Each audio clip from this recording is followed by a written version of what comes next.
नमस्कार दोस्तों, मैं हूं रोशन और आप देख रहे हैं जीके अफेयर्स यूट्यूब चैनल। दोस्तों, इस चैनल पे आपको प्रीवियस ईयर पेपर का डिस्कशन और साथ ही साथ जनरल अवेयरनेस की तैयारी करवाई जाती है। तो आप लोग जरूर इस चैनल को सब्सक्राइब करके बेल आइकन को प्रेस रखिए।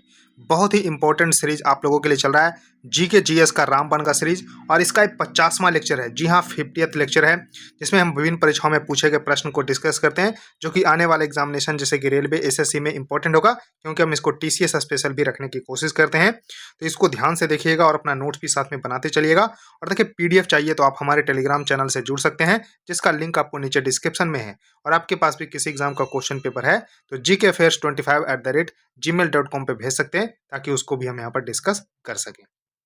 तो देखिए, क्वेश्चन नंबर 731 है, जो कि डीडीए का एएसओ का एग्जाम हुआ था 2017 में। उसमें प्रश्न पूछा गया था कि भारतीय उपमहाद्वीप में सबसे बड़ा मैंग्रोव दलदल कहाँ मिलेगा, यानी कि इंडियन सब कंटिनेंट में जो है लार्जेस्ट मैंग्रोव स्वैम्प कहाँ पर मिलेगा। तो सुंदरवन इसका सही उत्तर होगा। जी हाँ, सुंदरवन इसका सही उत्तर होगा। और देखिए, सुंदरवन जो है उसको नाम जो है कैसे पड़ा, तो सुंदरी ब्रिज है। जी हाँ, सुंदरी ब्रिज है यहाँ पर, तो इसके वजह से ही यहाँ इसका नाम जो है सुंदरबन पड़ा। और ये यूनेस्को का वर्ल्ड हेरिटेज साइट भी है, इसको भी ध्यान रखिएगा। तो यहाँ पर ध्यान रखिएगा, भारतीय उपमहाद्वीप में सबसे बड़ा जो है दलदल है सुंदरबन। अब देखिए, एक कहाँ पर है, तो गंगा ब्रह्मपुत्र का जो डेल्टा है। जी हाँ, गंगा ब्रह्मपुत्र का डेल्टा, तो यहाँ पर आप देख पा रहे हैं, जो कि भारत और बांग्लादेश, भारत का बेसिकली पश्चिम बंगाल और बांग्लादेश में ये देखिए विशाल जो है मैंग्रोव जो है यहाँ पर फॉरेस्ट पाया जाता है। तो इसको जरूर ध्यान रखिएगा। अब देखिए, नेक्स्ट क्वेश्चन है कि प्रारंभिक स्कूली शिक्षा में उपयोग की जाने वाली किस पद्धति का नाम जर्मन शब्द चिल्ड्रंस गार्डन के से लिया गया है। तो चिल्ड्रंस गार्डन क्या है, तो एक जो है शिक्षा में उपयोग की जाने वाली पद्धति का नाम है, जो कि जर्मन शब्द चिल्ड्रन गार्डन से लिया गया है, यानी कि चिल्ड्रंस गार्डन से लिया गया है, जर्मन टर्म है। तो देखिए, इसका सही उत्तर है बी, किंडर गार्टन। तो किंडर गार्टन इसका सही उत्तर होगा, इसको बी इसका सही उत्तर हो जाएगा। तो इसको जरूर ध्यान रखिएगा। अब देखिए, नेक्स्ट क्वेश्चन है कि भारत में पहली कम्युनिस्ट सरकार का नेतृत्व किसने किया था। तो पहली कम्युनिस्ट सरकार का नेतृत्व किसने किया था, तो ईएमएस नंबूदरीपाद जी के द्वारा जो है पहली कम्युनिस्ट सरकार का नेतृत्व किया गया था। तो करेक्ट उत्तर इसका डी सही होगा, इसको जरूर ध्यान रखिएगा। अब देखिए कि CPI that is a communist party of India का यहाँ पर गठन कब किया गया था, तो 26 दिसंबर, जी हाँ 26 दिसंबर 1925 को किया गया था। इसको भी जरूर ध्यान रखिएगा। लेकिन पहली कम्युनिस्ट सरकार का नेतृत्व ईएमएस नंबूदरीपाद जी के द्वारा किया गया था। तो इसको जरूर ध्यान रखिएगा, 26 दिसंबर 1925 में सीपीआई का यानी कि कम्युनिस्ट पार्टी ऑफ इंडिया का गठन भी हुआ था। तो इस तरह से इसको जरूर ध्यान रखिएगा। अब देखिए, नेक्स्ट क्वेश्चन है कि लिनस टोरवाल्ड्स एक जो है प्रसिद्ध क्या है। तो देखिए, लिनस टोरवाल्ड सबसे पहले आपको ध्यान रख लेना है कि ये फिनलैंड के सॉफ्टवेयर इंजीनियर हैं। कहाँ के, तो फिनलैंड के सॉफ्टवेयर इंजीनियर हैं। तो इसको भी ध्यान रखिएगा, सॉफ्टवेयर इंजीनियर हैं। तो जैसा ही सॉफ्टवेयर इंजीनियर यहाँ पर पता चल गया, तो लिनस, देखिए लिनस तो लाइनक्स जो है ध्यान रखिएगा ऑपरेटिंग सिस्टम का इन्होंने बनाया था। तो करेक्ट उत्तर इसका बी होगा, यानी कि लिनस टोरवाल्ड्स एक फेमस जो है सॉफ्टवेयर इंजीनियर फिनलैंड के हैं, और इन्होंने जो है लिनक्स ऑपरेटिंग सिस्टम बनाया है। तो इस तरह से जो है आंसर बी सही हो जाएगा। अब देखिए, नेक्स्ट क्वेश्चन है कि इनमें से किस फिल्म के लिए विद्या बालन को राष्ट्रीय पुरस्कार मिला है। तो देखिए, इंपॉर्टेंट है, विद्या बालन को यहाँ पर डर्टी पिक्चर के लिए जो है नेशनल फिल्म पुरस्कार यानी कि नेशनल अवार्ड मिला है। इसको जरूर ध्यान रखिएगा। और ये पिक्चर जो है 2011 में रिलीज हुई थी, ध्यान रखिएगा 2011 में रिलीज हुई थी डर्टी पिक्चर। इनके लिए इनको जो है नेशनल अवार्ड मिला फॉर द बेस्ट एक्ट्रेस। ध्यान रखिएगा, बेस्ट एक्ट्रेस के लिए इनको जो है अवार्ड मिला था।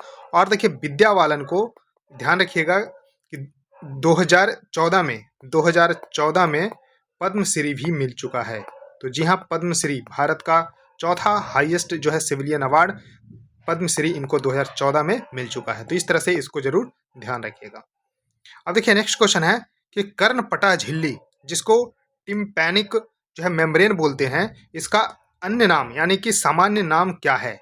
तो कर्णपटा झिल्ली हिंदी में है, इंग्लिश में है टिम्पैनिक मेम्ब्रेन। तो इसका सामान्य नाम जो है कान का पर्दा है, जी हाँ, ईयर ड्रम इसका सही उत्तर हो जाएगा। करेक्ट उत्तर इसका डी सही होगा, इसको जरूर ध्यान रखिएगा। अब देखिए नेक्स्ट क्वेश्चन है कि कवि संत कबीर किस शताब्दी में थे। तो देखिए संत कबीर का यहाँ पर पूछा जा रहा है, जो कि एक फेमस पोएट थे। तो सबसे पहले किस शताब्दी से थे, तो ये इसके बारे में पूछा जा रहा है। तो देखिए इनका जन्म जो है सबसे पहले देख लीजिए कि जन्म जो है कब हुआ था। तो 1425 ईस्वी में हुआ था। 1425 ईस्वी में कहाँ पर, तो वाराणसी में, जो वर्तमान उत्तर प्रदेश में वाराणसी जगह, वहीं पर जो है इनका जन्म हुआ था 1425 ईस्वी में। और ये रामानंद के शिष्य थे, रामानंद के शिष्य थे, तो इसको ध्यान रखिएगा। सॉरी, रामानंद के शिष्य थे। तो यानी कि इनके गुरु का नाम अगर पूछा जाए कि कबीर के गुरु कौन थे, तो रामानंद थे। जन्म 1425 ईस्वी में वाराणसी में। अब देखिए 1425 15वीं सदी इसका सही उत्तर होगा, यानी कि 15th सेंचुरी में थे। तो करेक्ट उत्तर इसका सी सही हो जाएगा, इसको जरूर ध्यान रखिएगा। अब देखिए नेक्स्ट क्वेश्चन है कि a brief history of time पुस्तक है, इसको किसने लिखा है। तो ध्यान रखिएगा, प्रसिद्ध वैज्ञानिक स्टीफन हॉकिंस के द्वारा जो है लिखा गया है या brief history of the time. तो करेक्ट उत्तर इसका बी से होगा, स्टीफन हॉकिंस। और देखिए एपीजे अब्दुल कलाम, एपीजे अब्दुल कलाम ध्यान रखिएगा, जो कि मिसाइल मैन के नाम से मशहूर एपीजे अब्दुल कलाम। इनकी ऑटोबायोग्राफी कई बार पूछा गया है कि इनकी ऑटोबायोग्राफी का नाम क्या है। तो क्या है, ए विंग्स ऑफ फायर। तो ध्यान रखिएगा, ये विंग्स ऑफ फायर जो है इनकी ऑटोबायोग्राफी है। तो ये कई बार एग्जाम में पूछा गया है, तो इसको जरूर ध्यान रखिएगा। अब देखिए नेक्स्ट क्वेश्चन है कि निम्नलिखित में से कौन सा जो है शब्द भारत के उत्तर पूर्वी, यानी कि ध्यान रखिएगा भारत के उत्तर पूर्वी, यानी कि इस तरह से आपको ध्यान रख लेना है। तो इस तरह से नॉर्थ ईस्ट में, तो नॉर्थ ईस्ट में जो है आपको ध्यान रख लेना है slash and burn method of the land preparation practice in the north eastern part of India. तो स्लैश एंड वर्न जो है इसको ध्यान रखिएगा एक टर्म। तो इसको जो है शिफ्टिंग कल्टीवेशन के नाम से भी जानते हैं। जी हाँ, शिफ्टिंग कल्टीवेशन के नाम से भी जानते हैं। तो ये नॉर्थ जो है ईस्ट इंडिया में प्रैक्टिस किया जाता है, मेथड है कृषि का। तो इसको झूम कृषि के नाम से भी जानते हैं। तो करेक्ट उत्तर इसका ये सही हो जाएगा, झूम कृषि भी इसको बोलते हैं, इसको जरूर ध्यान रखिएगा। अब देखिए ओलंपिक पदक जीतने वाली पहली भारतीय महिला, तो इस लाइन को इंपॉर्टेंट कर लीजिए कि पहली भारतीय महिला कौन थी जो कि ओलंपिक पदक जीती है। तो वीवीआई कर लीजिए। तो देखिए पहली भारतीय महिला थी कर्णम मल्लेश्वरी। जी हाँ, कर्णम मल्लेश्वरी। तो करेक्ट उत्तर इसका सी से होगा, Karnam Malleswari is the first women of India to win an Olympic medal. अब देखिए 2000 के ओलंपिक हुआ था सिडनी में। जी हाँ, सिडनी ऑस्ट्रेलिया में ओलंपिक हुआ सन 2000 में। 2000 के सिडनी ओलंपिक में इन्होंने 69 केजी ऑफ वेट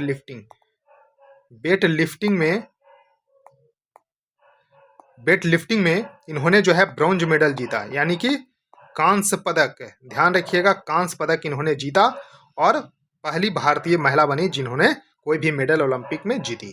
तो इस तरह से इनको जरूर ध्यान रखिएगा। तो प्रसिद्ध भारत्तोलक यानी कि वेट लिफ्टर थी कर्णम मल्लेश्वरी जी।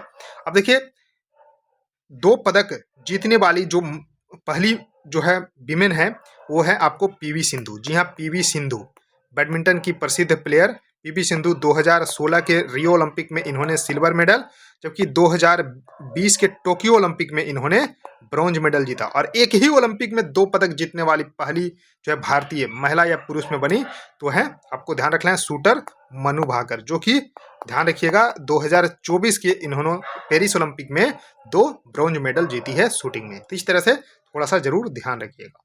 अब देखिए नेक्स्ट क्वेश्चन है कि किस अमेरिकी राष्ट्रपति को अमेरिकी राष्ट्र का पिता कहा जाता है। जी हाँ, अमेरिकी राष्ट्र का पिता किस अमेरिकी राष्ट्रपति को बोला जाता है, तो जॉर्ज वाशिंगटन को। जिस तरह से भारत के राष्ट्रपिता महात्मा गांधी को माना जाता है, तो अमेरिका के राष्ट्रपिता माना जाता है जॉर्ज वाशिंगटन को। और ये अमेरिका के पहले राष्ट्रपति भी बने। जी हाँ, पहले राष्ट्रपति बने कब, तो 1789 से लेकर 1797 तक, क्योंकि वहाँ 4 साल का जो है कार्यकाल होता है राष्ट्रपति का। तो ध्यान रखिएगा, तो 2 बार इन्होंने राष्ट्रपति बने, यानी कि 8 साल इनका कार्यकाल रहा। तो पहले राष्ट्रपति थे जॉर्ज वाशिंगटन, जो कि अमेरिका के राष्ट्रपिता भी थे। तो इसको जरूर ध्यान रखिएगा। अब देखिए अमेरिका का यहाँ पर इंडिपेंडेंस डे कब है, तो 4 जुलाई 1776 को इनको इंडिपेंडेंस मिली यूके से, तो 4 जुलाई को इनका इंडिपेंडेंस डे होता है अमेरिका का। अब देखिए नेक्स्ट क्वेश्चन है कि निम्नलिखित में से किस प्राचीन भारतीय इतिहास में प्लास्टिक सर्जरी के जनक, जी हाँ इसको ध्यान रखिएगा, प्लास्टिक सर्जरी के जनक यानी कि father of the plastic surgery in ancient India, तो इसको किनको माना जाता है?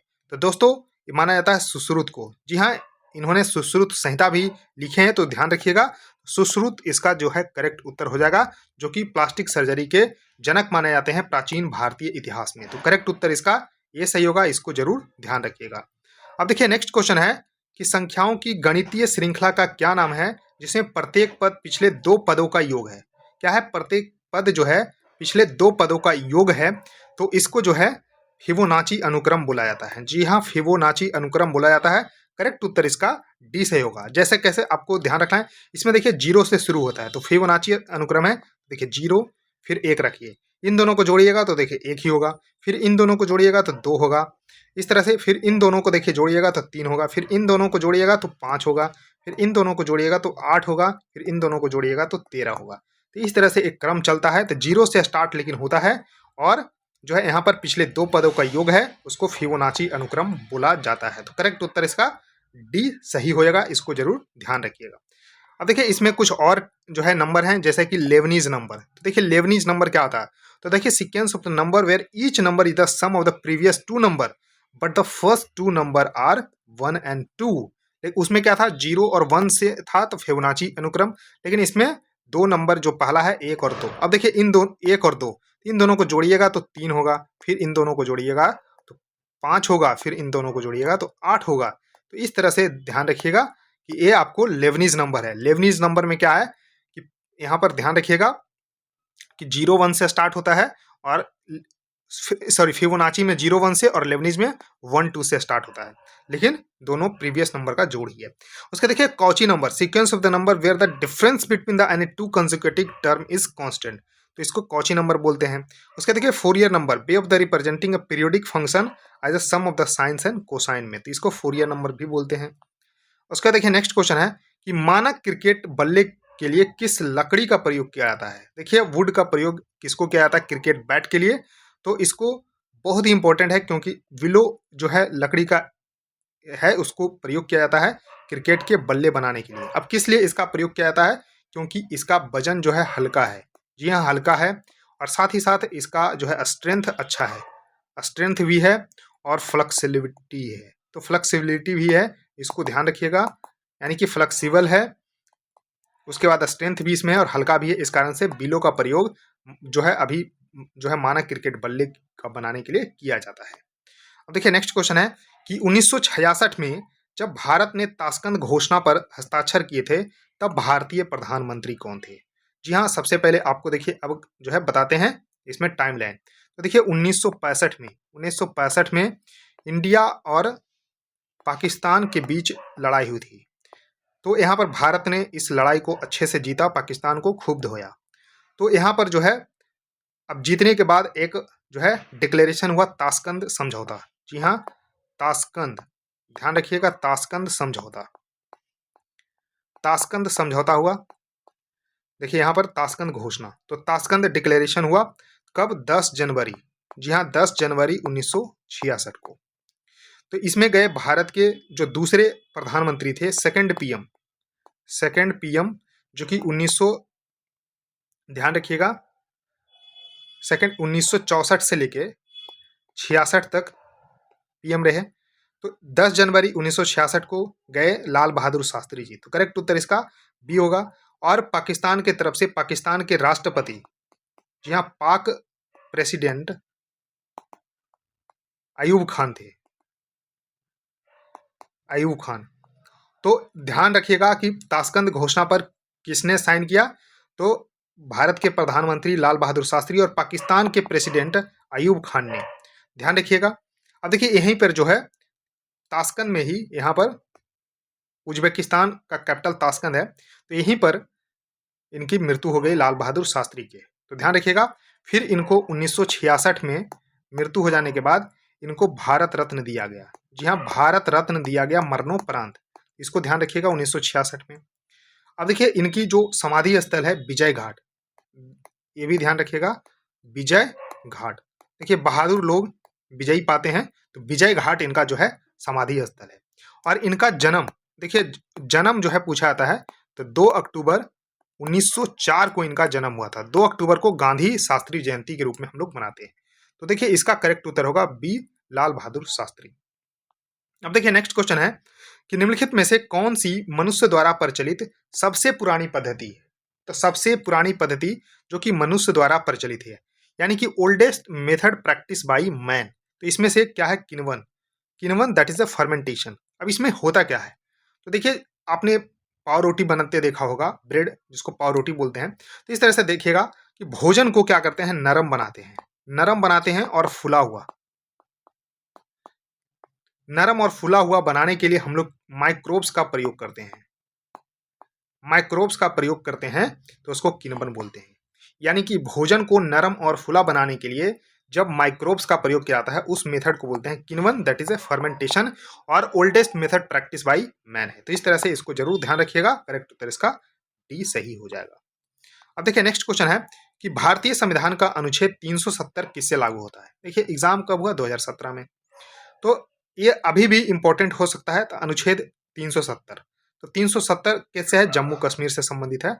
और एक था 35A, इसको जो है प्रेसिडेंशियल ऑर्डर के द्वारा 1954 में लागू किया गया था। जी हाँ, प्रेसिडेंशियल ऑर्डर के द्वारा 1954 में, और इसको निरस्त कर दिया गया 5 अगस्त 2019 को। और इसके द्वारा जो है जम्मू कश्मीर को 2 union territories, that is Jammu Kashmir और लद्दाख के रूप में विभक्त कर देगा।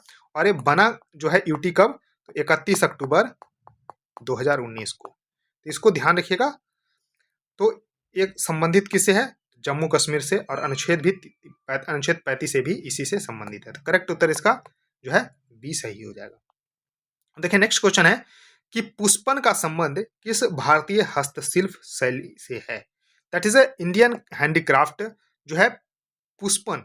तो पुष्पन का संबंध जो है किस भारतीय हस्तशिल्प शैली से है। तो इसका करेक्ट उत्तर होगा, ध्यान रखिएगा, फूलकारी। तो फूलकारी जो है इसका सही उत्तर होगा, फूलकारी।